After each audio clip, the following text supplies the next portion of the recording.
अस्सलामुअलैकुम, आप देख रहे हैं PNN स्पेशल। मैं हूं बैदुल्ला सिद्दीकी।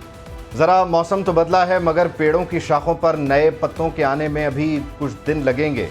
बहुत से जर्द चेहरों पर गुबारे गम है कम बेशक, पर इनको मुस्कुराने में अभी कुछ दिन लगेंगे। बज़ाहिर हालात यही बता रहे हैं कि लोग शायद अब मुस्कुराने को हैं, यानी वो लोग जिनके चेहरे मुरझाए हुए थे वो अब से कुछ दिनों बाद इंतखाबात में हिस्सा ले पाएंगे। लेकिन अभी एक आखिरी रुकावट सुप्रीम कोर्ट ऑफ पाकिस्तान की सूरत मौजूद है, क्योंकि पेशावर हाई कोर्ट ने बल्ले का इंतखाबी निशान तो बहाल कर दिया है, लेकिन सुप्रीम कोर्ट ऑफ पाकिस्तान की तरफ अकबर एस बाबर जैसे फरीकैन या खुद इलेक्शन कमीशन ऑफ पाकिस्तान जा रहा है। और फिर बल्ले के निशान पर क्या कोई आखिरी वार होगा या ये बल्ले का निशान पाकिस्तान तहरीक इंसाफ के पास रहेगा? और इस बल्ले के निशान के मिल जाने से क्या लेवल प्लेइंग फील्ड का जो शिकवा है वो कम हो जाएगा, क्या वो ख़त्म हो जाएगा? ये एक इंतहाई अहम सवाल है, या ये शिकवे, शिकायत, खदशात अब भी बरकरार हैं? आज के दिन दो इंतहाई अहम डेवलपमेंट्स और हुई हैं।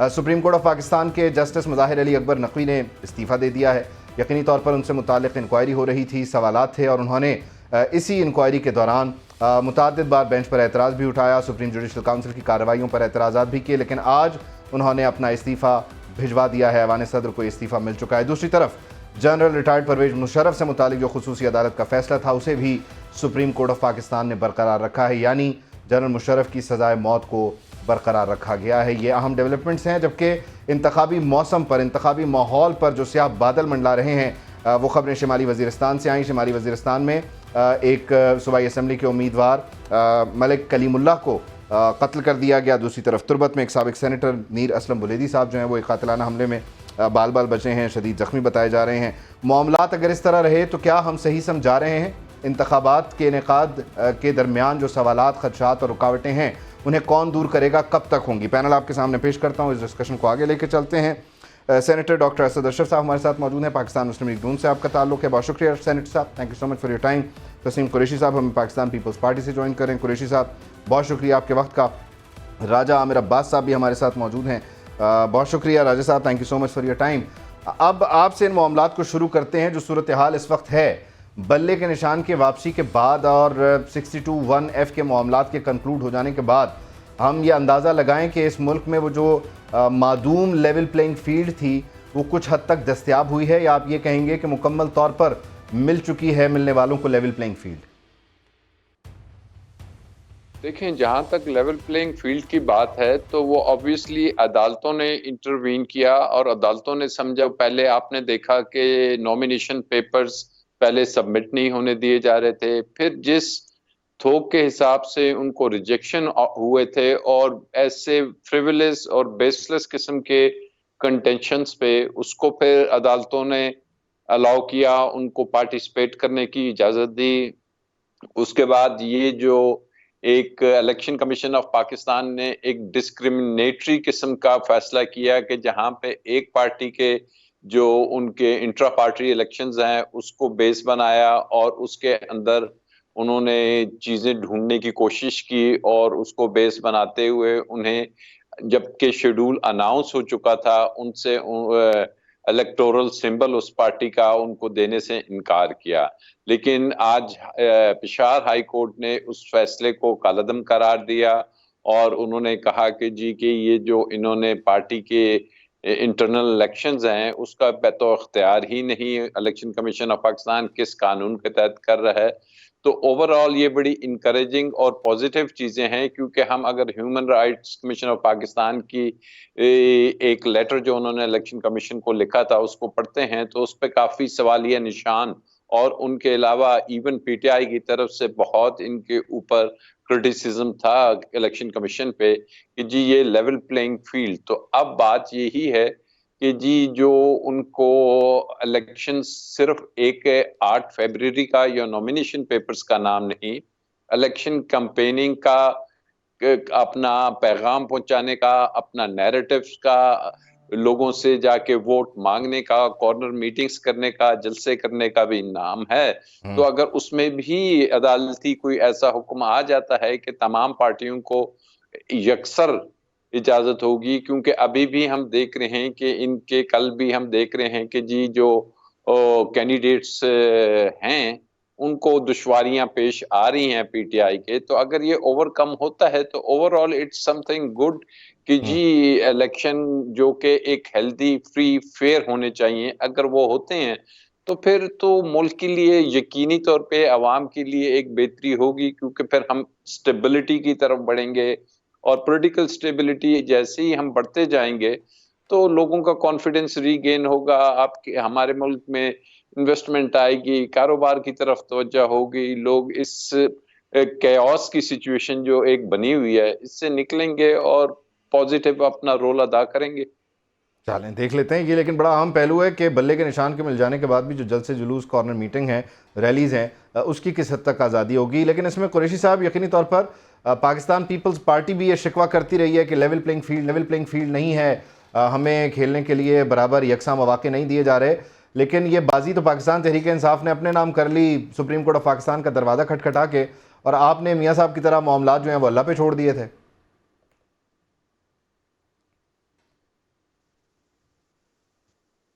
कुरैशी साहब।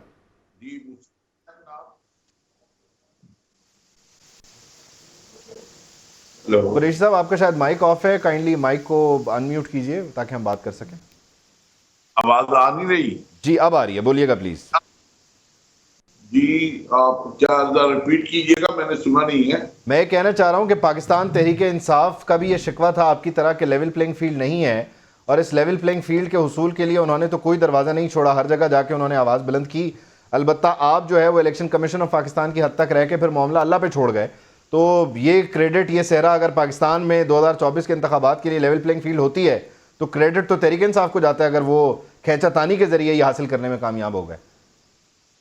देखिए जी, सबसे पहले मैं समझता हूँ कि पाकिस्तान पीपल्स पार्टी ने हर फोरम पे, हर जगह पे बात यही की है कि तमाम पॉलिटिकल पार्टीज को फ्री हैंड देना चाहिए, लेवल प्लेइंग फील्ड मिलना चाहिए, ये सब हक है।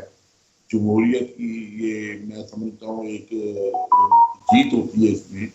तो बहरहाल जो इदारे हैं, जो इलेक्शन कमीशन के हवाला से जो उन्होंने यहाँ पे इनके निशान के हवाला से जो ऑब्जेक्शन किया है, इनके इलेक्शन के हवाला से जो ऑब्जेक्शन किए हैं, उसमें तो उन्होंने हाई कोर्ट में भी गए, इस्लामाबाद पेशावर हाई कोर्ट में पहले उन्होंने बल्ला दे दिया, फिर आज दे दिया।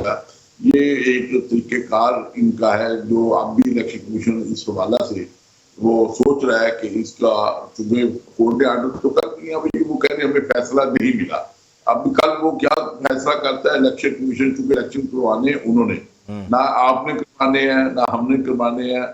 पॉलिटिकल पार्टीज को अपनी वर्किंग करनी चाहिए, अच्छे तरीके से करनी चाहिए, क्योंकि मैं समझता हूँ इस वक्त जो मेहनत है या कोशिश है वो पाकिस्तान पीपल्स पार्टी के कैंडिडेट पूरे पाकिस्तान में दिन और रात लोगों से राब्ता कर रहे हैं। इसमें कोई शक नहीं है कि मौसम भी बड़ा सख्त है, और जहाँ पे मैं रहता हूँ सुगोदा में आज यहाँ पे पूरा दिन जो है धूप छाई रही है, और उसके बावजूद हमारे कैंडिडेट है पूरे डिवीजन में उन लोगों से राब्ते में है। लेकिन मैं समझता हूँ कि इस मुल्क के अंदर जब इंतखाबात हों और फिर इलेक्शन होंगे, तो मैं समझता हूँ जो भी गवर्नमेंट आएगी वो एक एजेंडा जो मुल्क को आगे लेके चलना है उसके ऊपर अमल करना चाहिए और उसको सपोर्ट करना चाहिए। लेकिन आज मैं समझता हूँ जो हालात और वाकयात हैं जो ग्राउंड के ऊपर आप देख रहे हैं, एक तो पार्टी है वो नून लीग वाले हमारे दोस्त हैं, वो तो कह रहे हैं हमारी बात हो गई है, ठीक है जी, वो फील्ड में नहीं है। अगर फील्ड में है तो पाकिस्तान पीपल्स पार्टी है या मेरा ख्याल है जमात इस्लामी है जो हमारे इस डिवीजन के अंदर काम कर रही है या लोगों के पास जा रही है। फिर इसी तरह जब बल्ले की बात करते हैं या पीटीआई की आप बात करते हैं, तो वो 9 मई का वाकया जो है वो छोटा सा वाकया नहीं था जिसके ऊपर मैं समझता हूँ अभी तक 9 मई के वाकये से ही बाहर नहीं आ सके, क्योंकि एक छोटा सा सान्या नहीं इसको कहेंगे, वाकया नहीं बल्कि सान्या था, जिससे मुल्क को बहुत धक्का लगा, मुल्क के इदारों को धक्का लगा, जिसके ऊपर मैं समझता हूँ जो इदारे हैं या जो कंसर्न महकमे हैं वो इस हवाला से जवाबदेह हैं कि वो क्या करना चाह रहे हैं, क्या होना चाहिए। लेकिन जब इलेक्शन में आप जा रहे हैं, देखिए रिटर्निंग ऑफिसर से जो इनके कागजात थे वो रिजेक्ट हुए, कोर्टों ने ट्रिब्यूनल से बहाल हो गए हैं, तो ये उनको लेवल प्लेइंग फील्ड मिला है। इसलिए ट्रिब्यूनल बने हैं, हाई कोर्ट्स हैं, कोर्ट्स उनको रिलीफ भी दे रही हैं। अब बात तो यही है कि अब इलेक्शन की तरफ हमें जाना चाहिए। कुछ लोगों की ख्वाहिश है कि इलेक्शन पोस्टपोन हो जाए, लेट हो जाए, तो मैं समझता हूँ ये तरीकेकार नहीं होना चाहिए। आप लोगों को जो निगरान सेटअप आपका बैठा हुआ है वो अपने घरों को जाएं और जो इलेक्टेड गवर्नमेंट हो वो उनको हैंड ओवर करके अपनी जो जिम्मेदारियां और जो उन्होंने निभानी थी वो निभा ली है।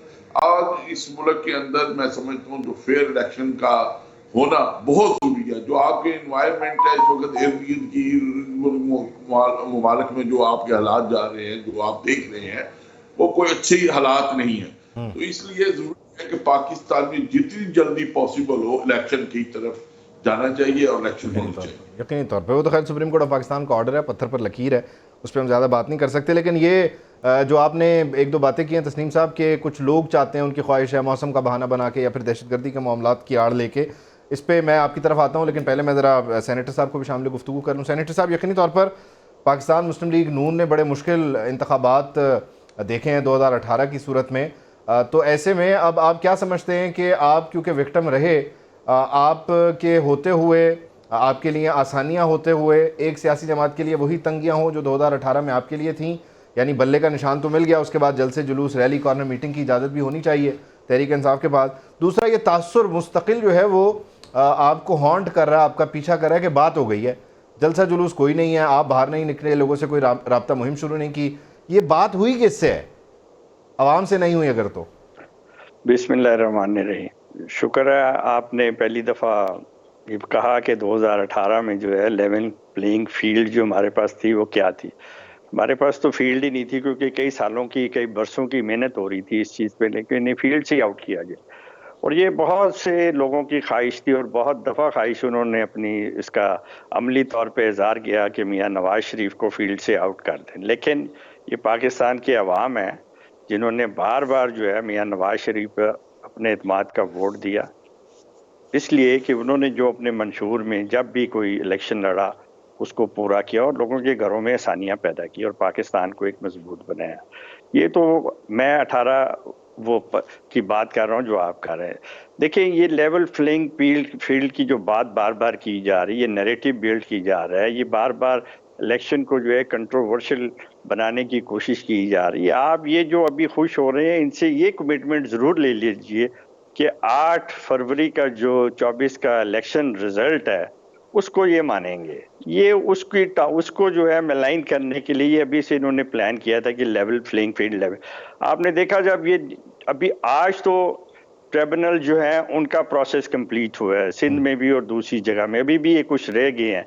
कहने का मकसद ये सीधा सुप्रीम कोर्ट या हाई कोर्ट की तरफ जाते हैं। देखिए, ये इलेक्शन कमीशन का मामला है और इनका मामला है कि ये अपने कागजात जो है, हर कैंडिडेट की एलिजिबिलिटी और इनएलिजिबिलिटी है और उसके देख के कागज के जब ये सुप्रीम कोर्ट में ये लेके गए तो वहां पर जब पूछा गया तो पता लगा कि 78% जो है वो इनके कागजात जो हैं एक्सेप्ट हो गए हैं। और पाकिस्तान में मेरा ख्याल है बकौल इनके उससे पहले तो इन्होंने बड़ा शोर मचाया, कागज छीनेंगे, जमा नहीं कराने, ये वो। लेकिन जिस दिन कागज आखिरी जमा हुए तो इनकी रात को खुशियां देखने वाली थी कि जी सबसे ज्यादा किसी पार्टी ने इतने उम्मीदवार मैदान में नहीं उतारे जो हमने उतारे।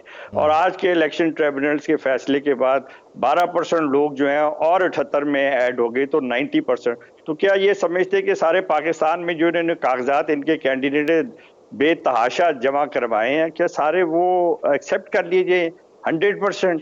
ऐसा नहीं होता। ये सिर्फ और सिर्फ ये विक्टिम कार्ड इस्तेमाल किया जा रहा है।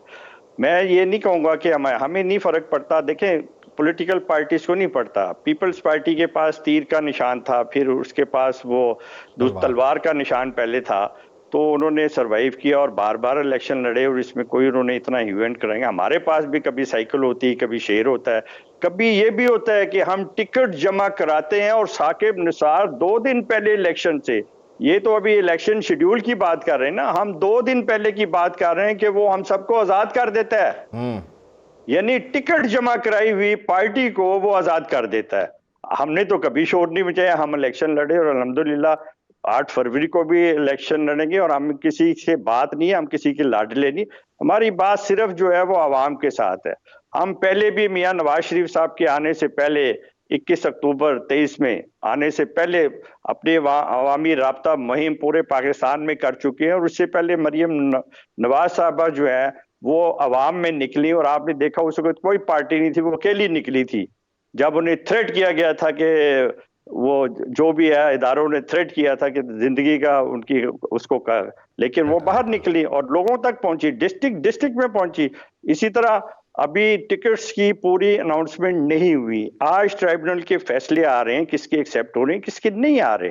तो जिस दिन टिकट की अनाउंसमेंट होगी, लोग जो है आप देखिएगा वही गहमा गहमी होगी जो आप हर इलेक्शन में देखते हैं। कुछ पार्टीज जो है जहां उनकी वजूद नहीं था वो पहले निकल गए हैं कि कैंडिडेट देखें को। आपको पता है स्कैवेंजर्स भी होते हैं, हर एक को टिकट नहीं मिलती पार्टी में, कुछ बहुत से नाराज भी हुए। तो जो नाराज वालों को जो है वो दूसरी पार्टी जो है ना वो जाल डाल के लेती है, और वो आप देख रहे हैं हो रहा है, हर जगह हो रहा है, हर पार्टी करती है। तो कहने का मकसद ये, जब टिकट्स फाइनल हो जाएंगे तो फिर आपको शेड्यूल भी नजर आ जाएगी। आज ही हमारी पार्टी ने मियां नवाज शरीफ साहब का जो शेड्यूल है अगले इलेक्शन तक 60 जलसों का, वो 15 तारीख से शुरू हो जाएगा, और जैसे टिकट फाइनल होंगी तो हमारे कैंडिडेट्स भी होंगे। और हमारी बात अगर किसी से हुई है तो हमारी हमेशा बात जो हुई आवाम के साथ हुई, और हम लाडले भी हैं बेशक, लेकिन आवाम के लाडले हैं, 25 करोड़ लोगों के लाडले, जो अपना लाड बार बार मियां नवाज शरीफ के हक में इस्तेमाल करके उन्हें वजीर आजम बनाते। डॉक्टर साहब, इसमें एक छोटा सा सवाल ऐड कर लें। आप लाडले हैं और आवाम के लाडले हैं, तो वो 18 में लोगों ने फिर क्यों कहा था हूँ लाड शाड ख़त्म, और फिर अगर 24 में वो बहाल हो रहा है तो वो बहाल हो कैसे रहा है? ये बीच का जो गैप था, ये इसको ब्रिज किसने किया है?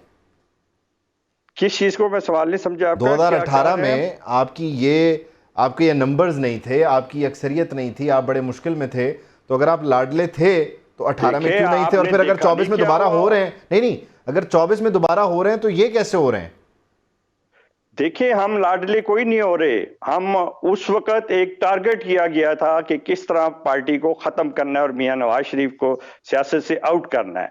ये पनामा कामा क्या था, ये 2-4 साल की मेहनतें क्या थी, ये सुबह शाम जो वो उस वक्त के बाबा रहमते थे, वो एमपीएस और एमएनएस और सेनेटर्स को डिस्क्वालीफाइड डेली के बेसिस पे कर रहे थे। वो क्या था? ठीक है, वो तो सारे फैक्ट्स हैं। इलेक्शन में अब ये सब रिवर्स कैसे हुआ? लोग देखिए रिवर्स कैसे हुआ। रिवर्स हुआ कि उन्होंने ये डिसाइड किया होगा या जो भी है कि सबको इक्वल प्लेइंग फील्ड दी जाए, और वो उसमें सबको मिल रही है।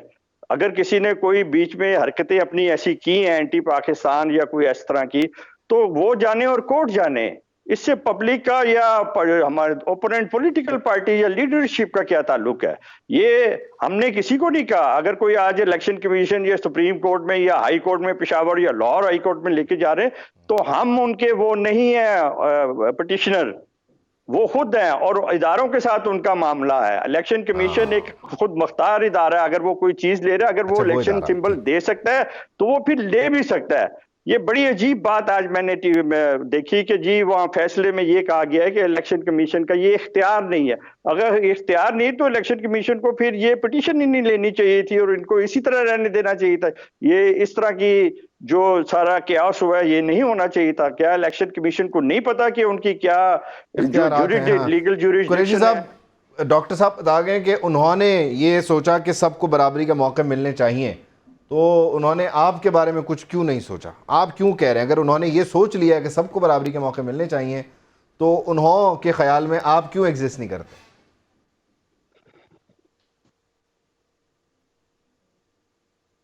कुरैशी साहब जी मैं कह रहा हूं देखिए आप देख लेना 11 अप्रैल के बाद क्या हुआ, किस तरह हुआ कि एक लाडले को जिनको जो बनाया गया था। मैं कुरैशी साहब से बात करना चाह रहा हूं। कुरैशी साहब, कैन यू हियर मी?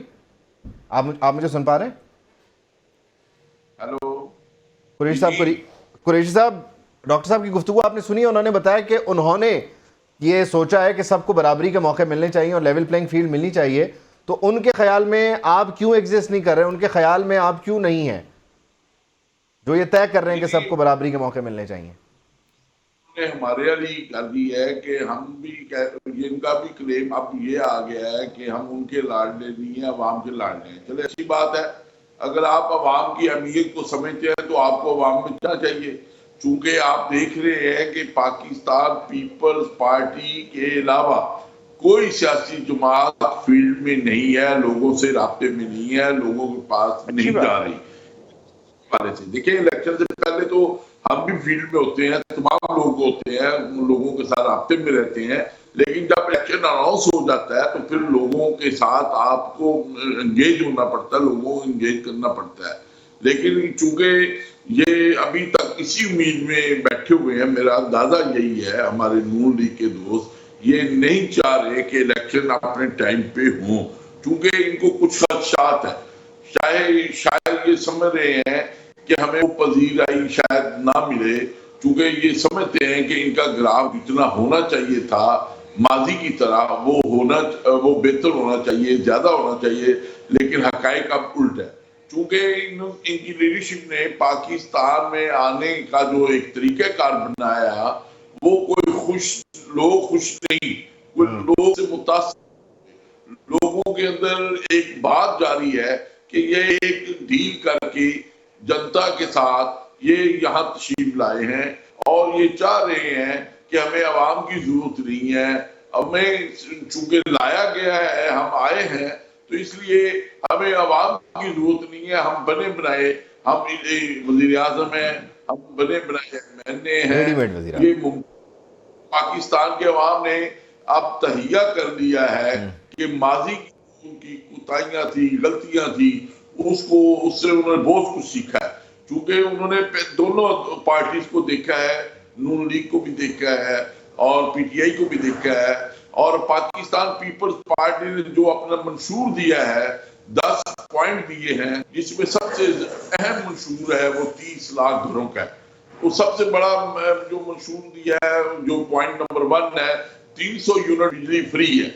इसी तरह बेनजीर सपोर्ट प्रोग्राम की जो तादाद है, जो ठीक है, वो तो आपका मंशूर हमारे सामने है, बिल्कुल है, बिल्कुल है, और वो देख लेंगे अवाम उस मंशूर को किस हद तक पसंद करते हैं, क्या पसीराई मिलती है। मैं ज़रा राजा साहब आपकी तरफ आते हुए एक बात डॉक्टर साहब ने की है, सेनेटर साहब ने की है, वो ये कहते हैं कि ये वादा ले लिया जाए तहरीक इंसाफ से कि आज अगर ये खुशी मना रहे हैं बल्ले के निशान की वापसी पे या लेवल प्लेइंग फील्ड के हुसूल पे और सबसे ज़्यादा कागजात जमा करवाने पे, तो ये 9 फरवरी को फिर एक्सेप्ट करें कि जो भी जीता है, हाँ ठीक है, वो सही जीता है, क्योंकि इनके मुताबिक लेवल प्लेइंग फील्ड भी बहाल हुई, इनको बल्ले का निशान भी मिल गया, बाकी मामला भी ठीक हो गए। आप समझते हैं कि इतना हम ग्रो कर गए, मैच्योर है, और ख़ास तौर पर तहरीक इंसाफ वो अपनी कंटेनर सियासत, धरना सियासत के अलावा भी कुछ सोचे कि अगर वो जीती नहीं? अब डॉक्टर साहब ने बार बार उन्हों का जिक्र किया है। अब ये गारंटी भी लेनिया और देनिया, और ये तो काम अगर मुझे समझ में नहीं आता कि ये कौन सी जमहूरियत की किस्म है जिसमें उन्हों भी होता है और गारंटीज भी लेनी होती हैं और डील्स भी होती हैं। एनी हाउ, इसका एक ही चीज है कि जो इलेक्शंस हैं, अगर वो फ्री एंड फेयर होंगे तो किसी गारंटी की जरूरत नहीं, किसी डील की जरूरत नहीं, किसी गैर आईनी इकदाम यानी कि इलेक्शंस को डिले करना या इलेक्शन से भाग जाना या इलेक्शंस को कहना कि जी इन वजूहात की बिना पे जिसमें टेररिज्म है या सर्दी है या जो भी है, ये तो वो चीजें हैं कि जो हमारे दुश्मन चाहते हैं कि हम लोग अपने आईनी जो रास्ता है उससे हट जाएं और हम एक ऐसी गवर्नमेंट जो कि केयर टेकर्स हैं, 90 डेज से ज्यादा उसके पास इख्तियार नहीं है, और वो एक ऐसी हुकूमत है जिसको इंटरनेशनल दुनिया में कोई पजीराई नहीं मिल रही, कोई उसकी तरफ देखता नहीं, ये जानते हुए कि जनाब इनका कोई कानूनी लीगल अवामी आईनी स्टेटस नहीं है, ये तो केयर टेकर्स हैं, और उन्हीं को हम कैसे कंटिन्यू कराएं।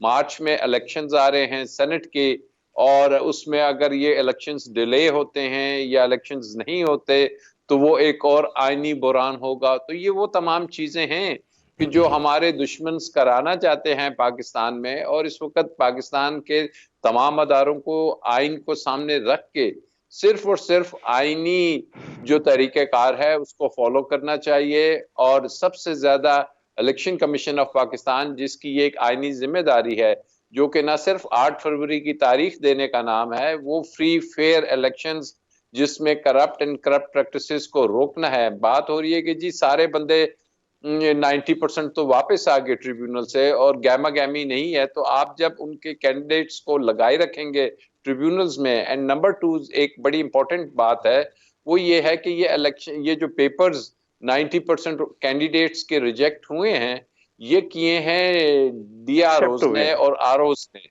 नहीं, जो रिजेक्शन की मैं बात कर रहा हूँ, ये ज़हन में रखिए कि इलेक्शन किसने कराना है, वो रिटर्निंग ऑफिसर ने कराना है, और ये पेपर्स रिजेक्ट किसने किए थे, उसी रिटर्निंग ऑफिसर ने किए थे।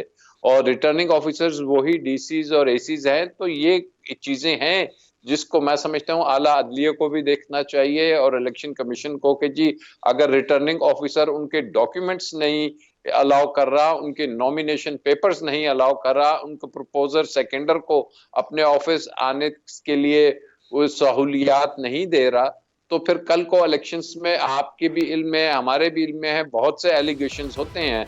तो क्या ऐसे रिटर्निंग ऑफिसर्स की मौजूदगी में इलेक्शन फ्री हो सकेंगे? चलें, ये बड़ा अहम सवाल है। इस सवाल को मैं आप दोनों की खिदमत में लेकर आता हूँ, लेकिन एक ब्रेक शामिल करते हैं। ब्रेक के बाद पूछते हैं कि इंतज़ामिया की तरफ एक अलग चैलेंज है और अदलिया के ज़रिए मामलात को सेटल करने की एक अलग कोशिश हो रही है।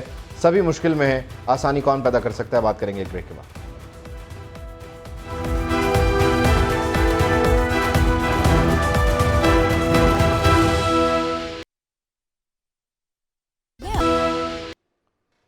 Welcome back to PNN special. Qureshi sahab, आपकी तरफ आते हुए ये जो मामला या सवाल राजा साहब ने उठाया है कि वो आरोज़ जिन्होंने ये कागजात मुस्तरद किए, वो आरोज़ इस इलेक्शन को करवाने के ज़िम्मेदार हैं। अब मसला ये है कि इंतज़ामिया से जब ये लोग आए हैं, हमें उस पर भी एतराज़ है, हम इन पर मुतासिब होने का इल्ज़ाम लगा रहे हैं। अदलिया की तरफ से जब मामलात को देखा गया, निगरानी की गई, तब भी वो कोई उसका नतीजा अच्छा नहीं था, उसमें भी सवालात और इल्ज़ामात मौजूद है। अब भरोसा किस पे करें, किसकी तरफ जाएं कि जिसमें आप भी राज़ी हों, डॉक्टर साहब भी राज़ी हों, पीटीआई वाले लोग भी राज़ी हों? अब बचा कौन है?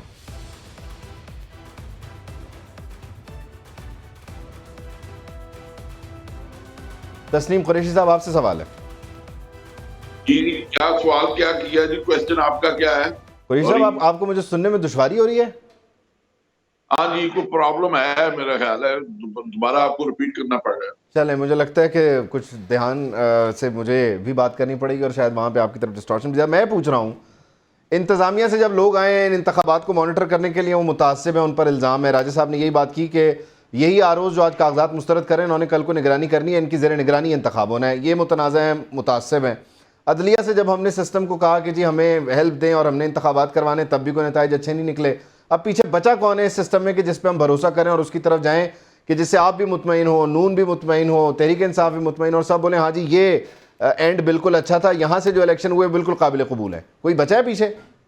देखिए जी, ये एक दूसरे के ऊपर ये इल्जाम लगाना या हर दौर में ये चलता रहा है, लेकिन बात ये है कि चले यहाँ पे अगर कोई दुरुस्त नहीं है तो इसलिए नेक्स्ट फोरम आपके पास है ट्रिब्यूनल का। फिर ट्रिब्यूनल से आप कोर्ट्स, हाई कोर्ट्स पे जा सकते हैं। तो ये एक रेमेडी है। पहले भी लोगों के कागज रिजेक्ट होते रहे हैं, ये जरूरी नहीं है कि इस वक्त मतलब जो है, क्योंकि इस इलेक्शन में पीटीआई के लोगों के वाकई इसमें कोई शक नहीं है कि कागज उनके रिजेक्ट भी हुए हैं, उनके फिर एक्सेप्ट भी हो गए हैं, कोर्ट में रिलीफ तो उन्होंने मिला है ट्रिब्यूनल के अंदर। तो आप कुछ लोगों के किसी वजूहात की बिना पे अगर रिजेक्ट हुए हैं तो वो हाई कोर्ट में जा सकते हैं, फोरमों के पास है, सुप्रीम कोर्ट में जा सकते हैं, वहां जाकर अपना मौकफ दें। तो ये तो होता है, एक तरीकेकार है, उसके लिए अपील का राइट तो रहता है ना के पास। तो इसलिए इसमें ये कोई बेस नहीं है इसमें। बाकी जो इंतजामिया है, जो हमारे रिटर्निंग ऑफिसर्स हैं, तो अभी तक तो मैं समझता हूँ कि वो बिल्कुल ठीक जा रहे हैं। कोई ऐसी बात नहीं सामने आई किसी के हवाले से मैं कहूँ तो। अगर खामखा हमने पहले भी कोर्ट्स के जजेस थे तो उनके ऊपर भी इल्जामात आए हैं, तो ये मैं समझता हूँ बेहतर होगा कि आप इलेक्शन की तरफ हम जाए ताकि फिर इलेक्शन हो जाए। इंतजामिया वो बिल्कुल न्यूट्रल होनी चाहिए। डॉक्टर साहब, आपसे भी यही सवाल, अब इस सिस्टम में काबिल भरोसा रह कौन गया है यानी इंतखाबात करवाने के लिए? देखिए, आप इसमें अगर केयर टेकर्स को, आप अगर इसमें केयर टेकर्स को भी ले लें तो वो भी इतराज जो है किसको है ये भी आप देख लें। केयर टेकर्स पे इनको इतराज है, बुजदार की इंतजामिया जो 18 में एसी था वो अब डीसी हो गया होगा, उनके लगाए हुए हैं सारे पंजाब में, पूरे पाकिस्तान में इनकी हुकूमत थी, हर सूबे में इनकी थी। अगर केपीके से भी कोई इधर आया तो इन्हीं का रह के आया हुआ है। अब उन पे भी इनको इतराज है। जुडिशरी पे आप देख लें कितनी ट्रोलिंग कर रहे हैं, हालांकि वो डायरेक्ट आपको दिखा रहे हैं कि इनके बड़े बड़े वकील जो हैं, जिनको ये इनके बानी चेयरमैन खुद कहते थे अयान अली केस में कि ये जो है गंजा ब्रोकर कहते थे उसे, आज वो उनका चीफ लीगल एडवाइजर है। ख्वाजा हारिस को ये कहते थे चोरों का वकील, आज डाकू ने अपना वकील रख लिया है। माजरत के साथ ये किसी चीज को भी नहीं करेंगे। इलेक्शन कमीशन को देख लें, सईद मेहदी के साथ बनी गाला में जब ये प्राइम मिनिस्टर थे, कितनी इन्होंने खुशी से वो तस्वीर खिंचाई थी जिसमें ये चीफ इलेक्शन कमिश्नर और उनके ससुर जो सईद मेहदी थे उनको ये पटा डाल रहे थे, मैं कहूँगा अपना रुमाल जो था कलर का वो डाल रहे थे और खुद ही उनकी तारीफ करते थे। आज ये उन पे अदम इत्मीनान कर रहे हैं। ये किसी चीज पे कोई ऐसी चीज रह गई है जिसपे इनका इतराज ना हो जो इन्हीं की अपनी थी। मेरा कहने का मकसद ये है, अब देखें केयर टेकर्स को भी इन्होंने बीच में इन्वॉल्व कर लिया, हालांकि वो आए थोड़े अरसे के लिए थे। ये ठीक बात है कि कुछ ऐसे मामलात हुए। देखिए हम लोग तो यहाँ इनके कई लीडरान ने कहा कि जी वो हमारा हो गया था, मुआहदा हो गया था, सिर्फ चेयरमैन बानी जो है वो नहीं माना कि जी मैं इलेक्शन नहीं होऊंगा, वरना तो मई में हो जाने थे इलेक्शन। लेकिन हर धर्मी थी, मैं नहीं तो कोई नहीं, मैं नहीं तो पाकिस्तान नहीं। आपने देखा नहीं शौकत तरीन को किसने कहा कि वो दुबई में बैठ के इस्तीफा दे सेनेट की चेयरमैनी का, वो सॉरी अपनी मेंबरशिप का। अभी वो हुआ है 1 साल पहले हुआ है, अभी 5 साल उसके पड़े हुए। किसने उसको कहा कि वो ये इसको इस्तीफा दे? कुछ इनकी हरकतें ही ऐसी है पाकिस्तान के खिलाफ। आप देख लें जब ये थे तो क्या था, कोई इनसे बात नहीं करता था, कोई इनका फोन नहीं उठाता था, किसी को ये गालियां देते थे उनके जहाज में बैठ के, किसी से वादा करके कॉन्फ्रेंस में मुकर जाते थे। क्या बताएं आपको इन्होंने क्या हाल फॉरेन ऑफिस में किया था, दुनिया हमसे बात नहीं करती थी। ये तो मियां शहबाज शरीफ साहब की एज ए वजीर आजम पीडीएम की इत्तेहादी गवर्नमेंट जो भी थी उस वक्त, उनकी वो सगेसिटी थी कि उन्होंने एक फॉरेन मिनिस्टर जो है वो ऐसा चुना जिसकी दादा का और उसकी वालदा का एक इंटरनेशनल नाम था, और जब वो बाहर गए तो उन्होंने माहौल अच्छा हुआ, उन्हें सारा पाकिस्तान जो है वो दोबारा दुनिया की कम्युनिटी में वापस आया। इन्होंने तो पाकिस्तान को अपसाइड डाउन कर दिया था और उसके बाद रही सही कसर जो है 9 मई को निकाल दी। अस्तगफुरुल्लाह, ऐसी बातें किसी मुहिब्बे वतन कोई भी किसी मुल्क का भी अपने फौजी इदारों के साथ करता है? ट्रंप को देख लें आप, क्या हुआ वहां कैपिटल हिल में, कोई एक फाइल निकाल के ऑफिशियल पड़ी थी, 15 साल उसके एक सपोर्टर को कैद दी, शॉर्ट समरी में दी, इतना टाइम नहीं लगाया। फ्रांस में क्या हुआ आप देखें, वहां जब हुआ मसले हुए तो उन्होंने 1 हफ्ते के अंदर अंदर हजारों लोगों को सजाएं दी, दिन रात उनकी कोर्ट्स ने काम किया, स्पीडी ट्रायल किया। ऐसा होना चाहिए ऐसे कामों के लिए। यहाँ तो ये बस एप्लीकेशन और ना एप्लीकेशन। आज ही आप देख लें जो सुप्रीम कोर्ट के जज साहब हैं, अगर वो सच्चे थे तो उन्हें खड़े रहना चाहिए था। इससे पहले मिसालें हैं कि नहीं है, लोग बेगमात रोई हैं लोगों की, वहां पे इतना ख्वार किया गया, जलील किया गया उन्हें, लेकिन क्योंकि वो सच्चे थे वो खड़े रहे। ये क्या समझते हैं कि ये इस तरह बच जाएंगे?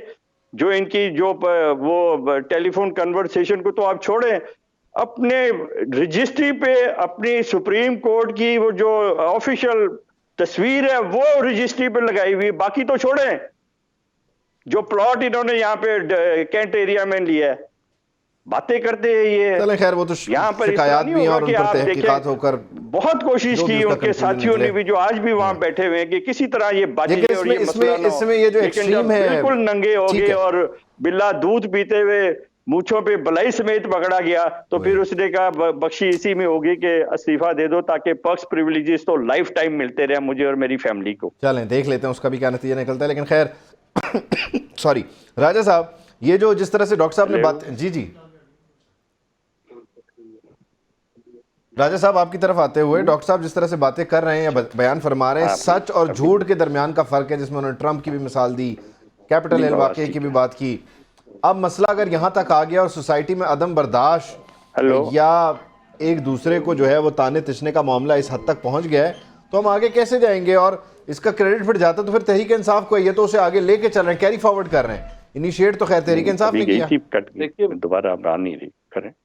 मैं खुद जी, मैं तो ज़ाती तौर पे समझता हूँ कि तमाम सियासतदानों को इस वक़्त ज़रूर बैठना चाहिए और जितनी भी पॉलिटिकल पार्टीज़ हैं, इनको बैठ के देखना चाहिए कि जी हम किस डायरेक्शन में जा रहे हैं। देखिए, इस मुल्क का जो आइन है, उस पे इन्हें देखना चाहिए कि आइन किस चीज़ की किसको कितनी इजाज़त देता है और क्या इस मुल्क के लिए बेहतर है। और अगर हम अपने मुल्क की हिस्ट्री देखते हैं तो दिस इज सो अनफॉर्चुनेट कि हमेशा एक पॉलिटिकल जमात जब दूसरे के साथ ज्यादती हो रही होती है तो वो उसमें या तो शामिल होती है या खुशी होती है, फिर अगली दफा उसकी बारी आ जाती है। आप 85 86 से ऑनवर्ड्स देख लें, इसाक खान साहब को देख लें, उनके जो 2 असेंबलियां टूटी, उसके बाद लगारी साहब का देख लें, उसके बाद देख लें, उसके बाद आप काकड़ फार्मूला जो आया था उसको देखिए। तो इससे समझ सीखना चाहिए पॉलिटिकल पार्टीज को कि इनको सबसे पहले ये समझना चाहिए और इस चीज पे डिसीजन लेना चाहिए। हालांकि चार्टर ऑफ डेमोक्रेसी में सब कुछ लिखा था, लेकिन उसके बाद फिर हमने देखा कि जी ख्वाजा आसिफ साहब काला कोट पहन के और वही सुप्रीम कोर्ट में पीपल्स पार्टी के खिलाफ केसेस कर रहे थे। उसके बाद फिर हमने दोबारा दूसरी पॉलिटिकल पार्टीज को देखा। तो मैं समझता हूं कि पॉलिटिकल पार्टीज अगर अब भी ये नहीं समझे कि जनाब हमने जब तक एक ऐसी डायरेक्शन के जिसमें ये तमाम जो एलिमेंट्स जिनकी वजह से नुकसान हुआ है उसको अगर दोबारा उसी साइकिल में चले गए तो जो नुकसान होगा एक्चुअली वो मुल्क का हो रहा है, अवाम का हो रहा है। और फिर अवाम एक ऐसी स्टेज पे आएगी, यही वजह है कि वो पॉलिटिकल पार्टी से अब दूर होती जा रही हैं, क्योंकि बहुत अब हिस्ट्री भी उनके सामने है और वो अब रेपिटिशन को अलाउ नहीं कर रहे। सो दे हैव टू कन्विंस कि ये जो हमारे मुल्क में 60-70% नौजवान वोटर है उसको बड़ा उन्होंने लॉजिकली कन्विंस करना है। अदरवाइज फिर इलेक्शंस ऐसे ही होंगे कि लोग फिर उन्हों की तरफ तो देखते रहेंगे लेकिन अवाम में नहीं जा पाएंगे और अवाम के पास नहीं आएंगे कुर्सी को हासिल करने के लिए। ठीक है, अवाम के पास ही जाना है, ज़ाहिर है अवाम के पास जाना चाहिए, लेकिन एक मसला है, सारी की सारी सियासी क़यादत जो है, कुरैशी साहब आप मुझे सुन पा रहे हैं? जी जी जी, कुरैशी साहब, सारी की सारी सियासी क़यादत जो है उसे एक तरफ ला के खड़ा कर दिया जाता है और सारा कसूर जो है वो यकीनी तौर पर सियासी क़यादत का है। इसमें ख़ुद को सोलो फ्लाइट लेकर अकेला बानी पीटीआई ने किया है और कुछ आप लोगों ने भी जब वो तन्हाई का शिकार हो रहे थे तब वो अपनी सियासी बसारत के तहत जो है उन्हें समझाया नहीं, रोका नहीं। कोई चला ही जाता है या आजकल भी चले जाएं, अगर मुलाकात की इजाज़त मिल जाए तो आप उन्हें वैसे ही समझा सकते हैं जैसे मियाँ साहब को जाके जेल में समझाया था। तो कोई पहल तो करें। देखिए जी, हमने तो उनको उस वक्त भी समझाने की कोशिश की थी जिस वक्त वो वजीर आजम थे, लेकिन उस वक्त वो बड़ी ऊंची परवार में थे, शायद उनको ये समझ नहीं आई थी। जनरल फैज वगैरह ने उनको समझने का मौका भी नहीं दिया। अब वो चूंकि तन्हाई में है, शायद वो जनरल फैज वगैरह की सपोर्ट शायद नहीं है उनको, तो इस वाला से मैं समझता हूँ अब उनको काफी चीजें समझ आ गई होंगी, क्योंकि जब इक़्तिदार होता है तो उसमें समझ बहुत कम हो रही है। जैसा कि मैं माज़ा से अपने जो हमारे नून लीग के दोस्त है, वज़ीर आज़म थे, मोहतरमा बड़ी कोशिश करती रही उनको समझाने की, मियां नवाज शरीफ साहब को, क्योंकि शेख रशीद जैसे लोग थे मियां साहब के साथ उस वक्त भी, तो मोहतरमा ने कहा था एक वक्त आएगा ये चीजें आप समझेंगे तो फिर आप पछतावा आपको होगा। लेकिन वो वक्त साबित किया जो मोहतरमा ने कहा, वो एक वक्त आया 99 में जब जनरल मुशर्रफ ने इनको बाहर निकाला, तो उस वक्त उनको समझ आई कि मोहतरमा जो कह रही थी ठीक कह रही। इसी तरह ये मियां इमरान खान साहब को ये चीजें अब समझ आ जानी चाहिए। अगर वो कोई दिमाग में उनके कुछ ऐसी कुछ चीज है वो मिल जाएगी और मैं समझता हूँ वो बेहतर परफॉर्म करने की पोजीशन में मुस्तकबिल में आएंगे। अभी क्योंकि उनको यही चीजें उनके एक वो कहते हैं ना समझ में आ रही है उनको कि उनके साथ क्या हुआ, क्या उनको करना चाहिए था, कौन उनके साथ मुखलिस था, कौन नहीं था। तो पीपल्स पार्टी तो हमेशा जमहूरियत को, जैसे भी वो इलेक्शन लड़के आए थे 2018 का, तो पीपल्स पार्टी ने हमारी क़यादत ने उनको कहा कि आप वज़ीर आज़म हैं, आप सबको लेके साथ चले। लेकिन उनको एक भूत सवार था उनके दिमाग के अंदर गाली गलौज का कल्चर डेवलप किया, हमारी नौजवान नस्ल को उन्होंने ट्रैप किया, उनको बदतमीजी कल्चर में उनको एंटर किया, जिससे मैं समझता हूँ आज हमारी जो हमें बिल्कुल मैं इसके बाद इत्तेफाक करूंगा कि हमें नौजवान नस्ल को तो समझाना है, उसको राह रास्त पे लाना है, उसको इन चीजें ठीक है पॉलिटिक्स करनी चाहिए किसी भी सियासी जमात है, लेकिन ओए तो वाली सियासत है हमें बाहर निकालना होगा और ये मैं समझता हूँ मुल्क के लिए बेहतर नहीं है।